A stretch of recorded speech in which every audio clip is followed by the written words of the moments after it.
ఈరోజు చెట్టు మీద ఒక కవిత్వం అనేది చెప్పబోతున్నాను. చెట్టు మనకి ఎంతో ఉపయోగపడుతుంది. చెట్టు నుండి మనకి కలప వస్తుంది, చెట్టు నీడనిస్తుంది. అలాగే ఆ కలపతో ఎన్నో రకాల ఇల్లు, ఫర్నిచర్ అలా ఎన్నో తయారు చేసుకుంటాం. ఇలాంటి చెట్టు మీద ఈరోజు మేము కవిత్వం చెప్పబోతున్నాం. నీడనిచ్చే గూడు నేనే, సేద తీర్చే తోడు నేనే. నువ్వు కట్టే బట్ట నేనే, నిన్ను కాల్చే కట్టే నేనే. నువ్వు మోసే కాడే నేనే, నువ్వు మోసే కాడే నేనే. నువ్వు రాసే కాగితం నేనే, నీకు పూసే సుగంధం నేనే. గృహంలో ద్వారం నేనే, ఆలయంలో ధ్వజస్తంభం నేనే. గురువు చేతిలో బెత్తం నేనే, ముసలివాడి ఒక కర్ర నేనే. పొయ్యలో ఇంధనం నేనే, పొట్టలో అమృతం నేనే.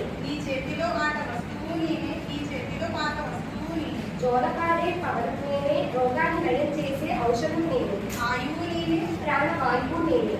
కనువిప్పు కదరా, ఒక్క మొక్క అయినా